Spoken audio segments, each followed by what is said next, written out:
and now as a security advisor, I've often heard people make this complaint. The truth is, we don't spend enough.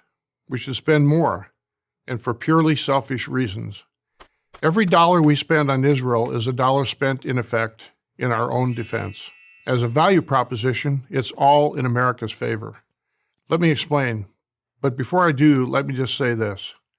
I can easily defend why America supports Israel on moral grounds alone. I've been there on numerous occasions. It's a good and decent country. Given the neighborhood it lives in, I find that both remarkable and admirable. But I will make this argument solely on the basis of America's security. Our partnership with Israel is unique. Unlike most of our current treaty alliances, say with South Korea, our ties with Jerusalem are not premised on American troops serving as tripwires on Israel's front lines. This is because Israel takes care of itself. America, for good reason, remains wary of any further military engagement in the Middle East. And this only strengthens the case for giving Israel the tools it needs to defend its borders. Here are 3 things we can do. Again, all in our own self-interest. First, the United States should front-load its financial commitment to Israel. We have agreed to provide Israel $38 billion in defense assistance over 10 years. That's a big number, but it's also a great deal for America. In addition to giving Israel the financial wherewithal to purchase the weapons it needs, it also benefits the American economy. Under the agreement, Israel must spend these funds on U.S. products, and it's happy to do so. Without adding a cent to the total, the United States should front-load this assistance to reflect the changing strategic situation in the Middle East, specifically the rising danger presented by Iran and its proxies, Hezbollah and Hamas. An accelerated timetable would allow Israel to acquire critical capabilities like more F-35 attack squadrons, more refueling tankers, and more precision munitions. It will need this hardware to defend itself in American interest against those persistent and growing threats.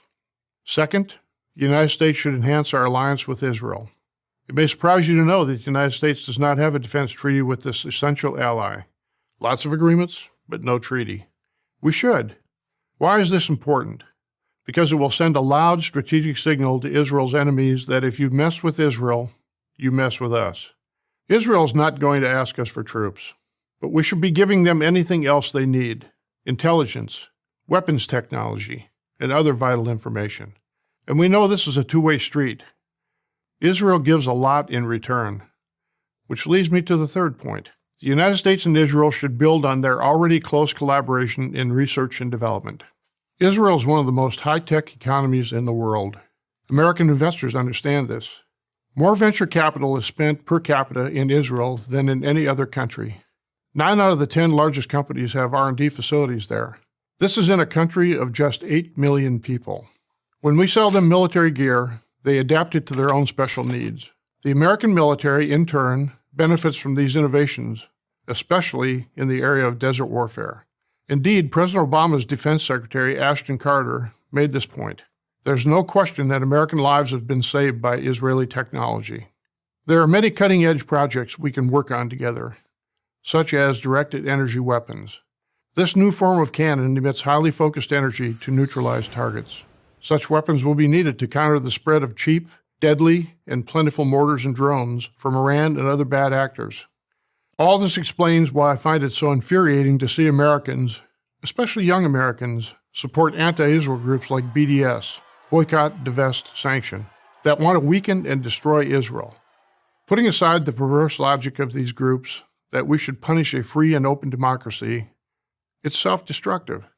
Israel is on the front line of terror. They, not us, are within missile range of Iran, Syria, Hezbollah, and Hamas.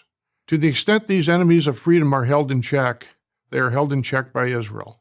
And they ask from us not one U.S. soldier, only for military aid, which they spend on American defense products to help defend American interests. We should give them that aid without reservation. Sure, it costs us treasure, but it saves us blood, our blood.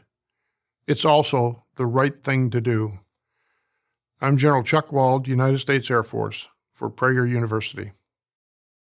Thank you for watching this video. To help keep